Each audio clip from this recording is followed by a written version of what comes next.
सभी साथियों का स्वागत है हमारे YouTube चैनल परिमाप एजुकेशन पर। सबसे पहले आज हम चर्चा करेंगे एसएससी के होने वाले दो ऐसे एग्जाम के बारे में जिसमें बच्चा अक्सर कंफ्यूज रहता है कि सीजीएल की प्रिपरेशन की जाए या सीपीयू की प्रिपरेशन की जाए। बच्चे को नहीं पता होता, जब वो शुरुआती दौर में होता है, तैयारी करने के पहले साल में होता है, तो उसे नहीं पता होता कि दोनों एग्जाम में क्या डिफरेंस है, या दोनों एग्जाम में अगर डिफरेंस है तो किस चीज का डिफरेंस है। क्या सिलेबस का डिफरेंस है? अगर सिलेबस का डिफरेंस नहीं है तो क्या एग्जाम पैटर्न का डिफरेंस है? बच्चा कंफ्यूज होता है और इधर उधर चीजों को ढूंढने की कोशिश करता है। उसे व्यवस्थित चीजें नहीं मिल पाती कि कोई एक ऐसा वीडियो मिल जाए, कोई ऐसा लेक्चर मिल जाए जहां वो चीजों को प्रॉपर तरीके से समझ सके। तो मैं आज आपको बताऊंगा कि एसएससी दो एग्जाम लेता है, दोनों की नौकरियां अलग अलग हैं। एसएससी सीजीएल आपको इंस्पेक्टर की पोस्ट रिकमेंड करती है, लेकिन अगर मैं सीपीओ की बात करूं तो ये सब इंस्पेक्टर की पोस्ट में आपको ले जाके छोड़ देती है। दोनों की तैयारी का पैटर्न बहुत अलग अलग नहीं है। अगर मैं सिलेबस की बात करूं तो आप समझ सकते हैं 19-20 का फर्क है सिलेबस में, बहुत ज्यादा अंतर नहीं है। थोड़ा बहुत जो फर्क है वो थोड़ा बहुत फर्क आता है एग्जाम पैटर्न में, सवालों की संख्या में, पेपर के नंबर में, इनकी कट ऑफ में, और सबसे इंपॉर्टेंट इनकी सैलरी में। सैलरी की चर्चा हमारा विषय नहीं होना चाहिए। हमारा विषय होना चाहिए अभी फिलहाल कि दोनों की तैयारी अगर हम कर रहे हैं तो इन दोनों की तैयारी में क्या क्या डिफरेंस है और हम क्या दोनों का पेपर दे सकते हैं। तो बेटा हाँ, आप दोनों का पेपर दे सकते हो। अगर आप सीजीएल को टारगेट कर रहे हो तो आपको सीपीओ का पेपर देना चाहिए, लेकिन उसकी एक टर्म एंड कंडीशन है। उसकी कंडीशन यह है कि आपको थोड़ा सा फिजिकल फिट होना पड़ेगा। आप दौड़ भाग सकते हैं, आप थोड़ी सी फिजिकल एक्टिविटी कर सकते हैं, तो आपको सीपीओ का पेपर जरूर देना चाहिए, 100% देना चाहिए। सीजीएल की तैयारी करने वाले हर फिट बंदे को, हर फिट लड़की को पेपर एग्जाम जरूर देना चाहिए। हो सकता है कि सीजीएल की प्रिपरेशन के दौरान, और हो सकता है कि सीजीएल की प्रिपरेशन कंप्लीट करने से पहले आपको सीपीओ की नौकरी मिल जाए। टेंशन फ्री रहेंगे, फिर सीजीएल की परीक्षा देंगे और बढ़िया नौकरी, अपग्रेड अपने आप को कर सकते हैं। देखो भैया, मैं कंपैरिजन करना शुरू करता हूं दोनों में। सबसे पहले तो दोनों के दो एग्जामिनेशन होते हैं, प्री और मेंस। सीपीओ का भी होता है, सीजीएल का भी होता है। पहले मैं बात करता हूं एसएससी सीजीएल प्री के एग्जाम पैटर्न की। तो देखो बेटा, यहां मैथ्स में 25 सवाल पूछे जाते हैं, रीजनिंग में 25 सवाल पूछे जाते हैं, इंग्लिश में 25 सवाल पूछे जाते हैं और जीएस में 25 सवाल पूछे जाते हैं। तो जो प्री का आपका पेपर होता है वो टोटल 100 क्वेश्चन का पेपर होता है। प्री में हर सवाल 2 नंबर का होता है, तो आपका 100 क्वेश्चन का जो पेपर है वो कितने नंबर का हो गया? 200 नंबर का। और इन 100 सवालों को करने के लिए आपको पूरा 1 घंटा 60 मिनट का समय दिया जाता है।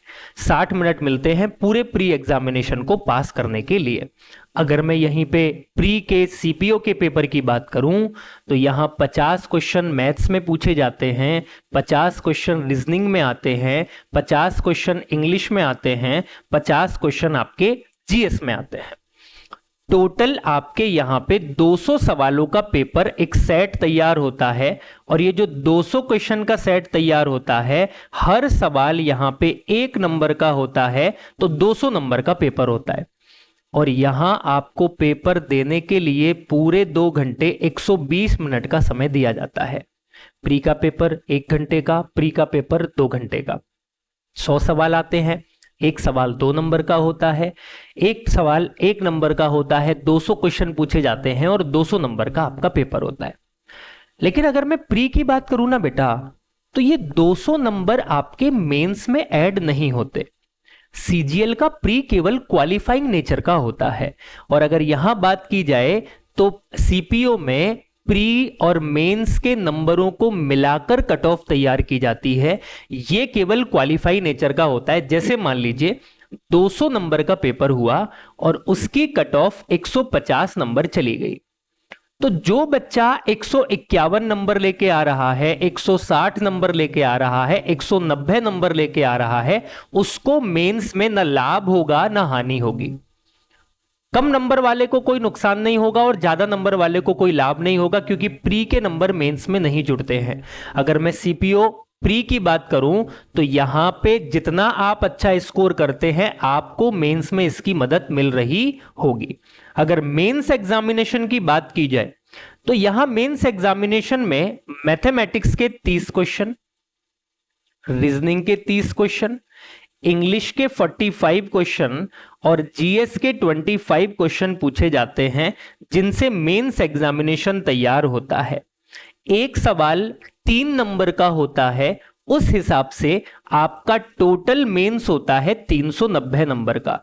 अब आपको जो जॉब मिलेगी किस आधार पर मिलेगी, वो इन 390 नंबर में से आपके कितने नंबर आ रहे हैं वो निर्धारित करता है। दूसरी बात, कंप्यूटर का पेपर होता है, क्वालिफाइंग नेचर का होता है, 20 सवाल आते हैं 60 नंबर के, आपको महज इसको पास करना होता है, इसके नंबर यहां पे ऐड नहीं किए जाते हैं।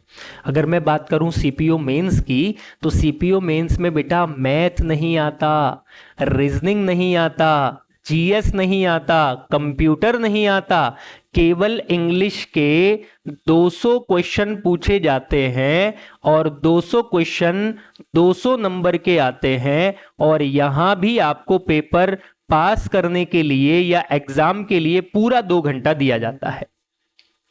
तो अगर मेंस फोड़ना है उन बच्चों का जिनकी इंग्लिश थोड़ी बहुत अच्छी है या जो इंग्लिश थोड़ी बहुत अच्छी कर सकते हैं, तो उनको तो केवल मेंस में एक ही सब्जेक्ट तैयार करना है।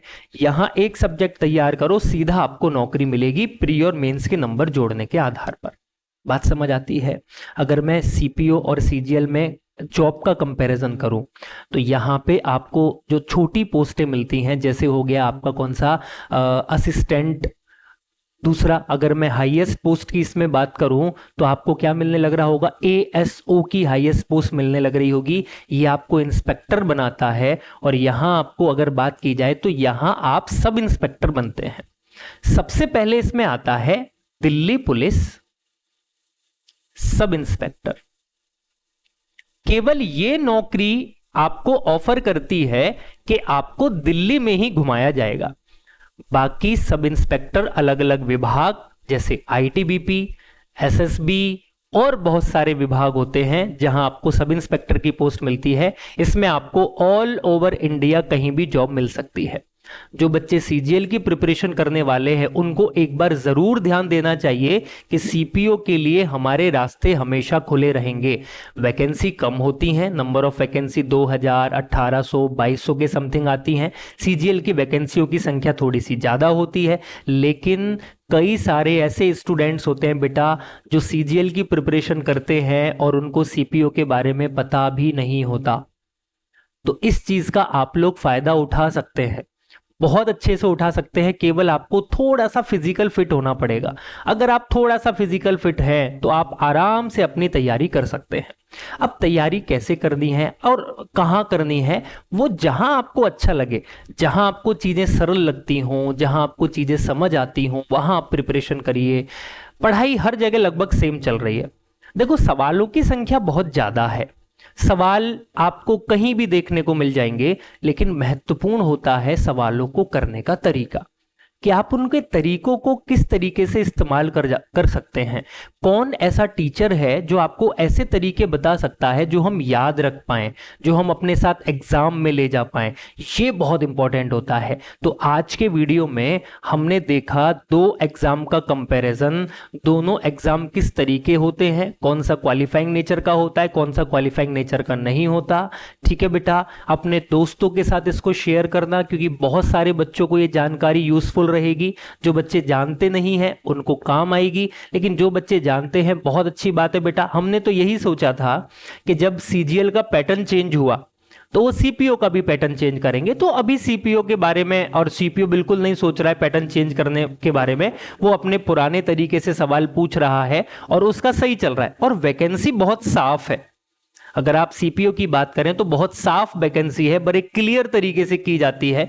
कभी भी सीपीओ के बारे में उल्टा सीधा सुनने को नहीं मिला, कभी कभी सीजीएल के बारे में सुनने को मिल जाता है। जैसे अभी अभी हाल ही में आपने देखा होगा कि सीजीएल का पेपर 2019 के बाद से टीसीएस ले रहा था, अब उससे वो अधिकार छीन के किसी दूसरी कंपनी को दिया जाएगा। अब देखते हैं क्या होता है, इसके आगे क्या चर्चा होती है। अगर आप इन दोनों की तैयारी, अगर आप सीजीएल की तैयारी कर रहे हैं तो आपको सीपीओ का पेपर जरूर देना चाहिए।